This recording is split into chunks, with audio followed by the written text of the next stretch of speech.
Well, it's time for my seedling update for July and the greenhouse update. And the greenhouse is all about to change because I'm starting to clear out all these summer crops and get them replaced with crops for sort of autumn and winter.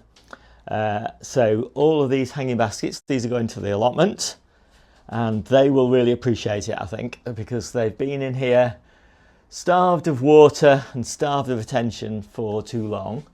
And they're looking a bit scrappy. I mean, there's plenty of fruit on them, but they're still looking a bit scrappy. Anyway, they're going onto my new hanging frame on the allotment. So that will stop me banging my head for a bit. And then within a couple of weeks, maybe 3 or 4 weeks, maybe 3 weeks, I suppose, these will be finished with, these tomatoes. And I will swap these for the little tomatoes that I've got, which will replace them. And yeah, I should think I'll be planting those up, as I say, in about 3 weeks' time, something like that. And then those are the ones we'll be eating in sort of late October, sort of November sort of time.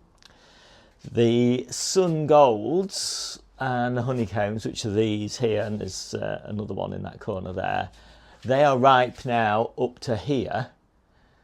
So there's just one truss still to ripen.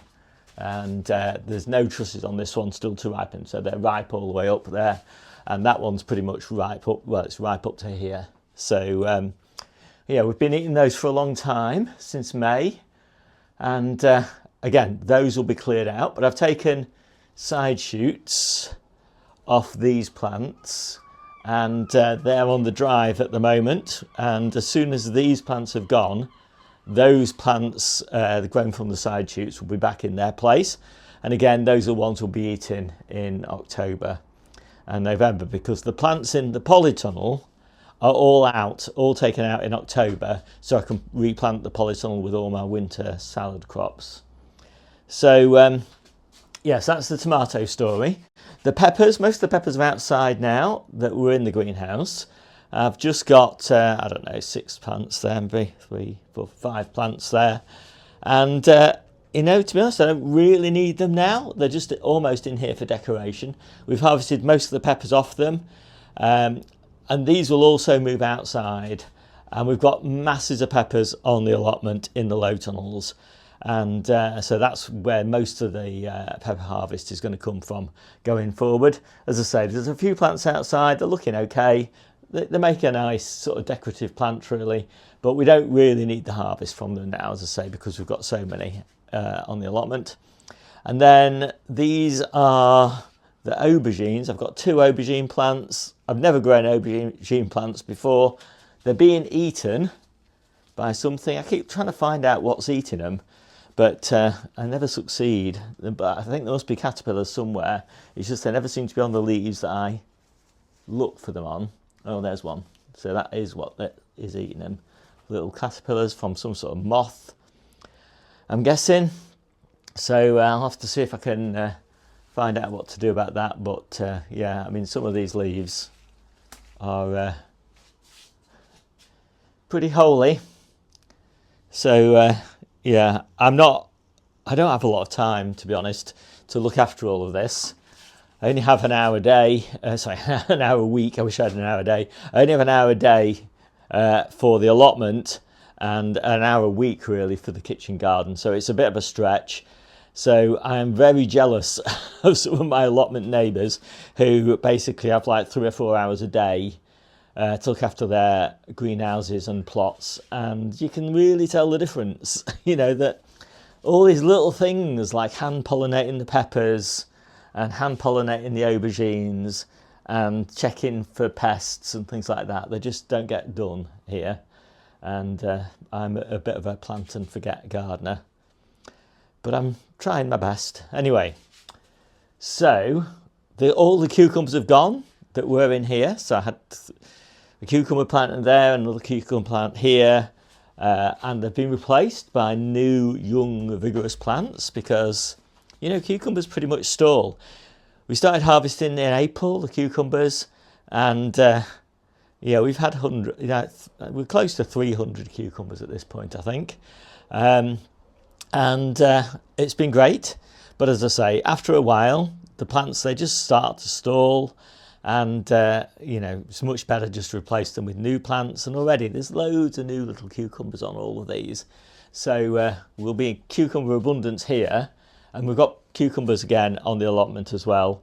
The ones on the allotment we tend to use for our big weekly harvests for the kids, and the ones in here we tend to just snack on whenever we fancy a cucumber, and the grandkids come in and raid them and things like that. So it's nice to have snacking veg here. On this little grow bench here, I've mainly got my brassicas. So I've got the claret and red fire brassicas. That's the second succession of purple sprouting broccoli that are going on the allotment, hopefully this week, but they could cope with waiting for another week if they needed to. And then I've got a few kales at that end, and most of everything else that I've got are multiple successions of calabrese and cauliflower, and I've got 3 successions, and I've just finished harvesting the onions, and these are going in the onion bed. So the onion bed's all ready and prepped, and yeah, so 3 successions that will take us through all of autumn, basically, with a nice sort of succession, as I say, of cauliflowers and calabrese.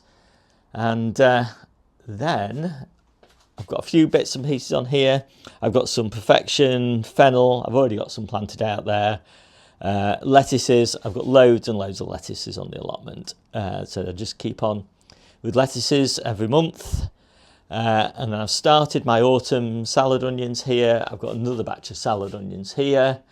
And I've got quite a lot of salad onions planted out on the allotment in my mini beds, which I've just finished the harvest off those mini beds. Lots of peas and broad beans and things like that. And so after those, I've just put onions in.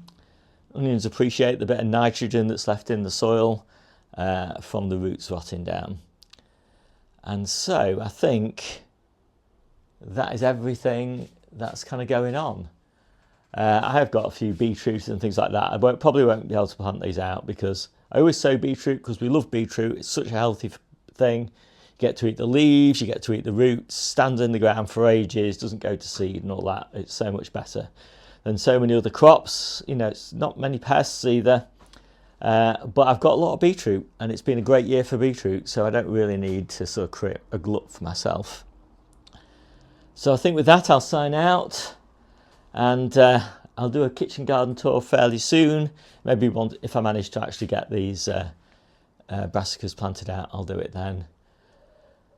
My name's Steve, this is the Outgrow channel, and just to mention, there's a lot of things going on in this video, isn't there? There always is in my videos, a lot to keep track of.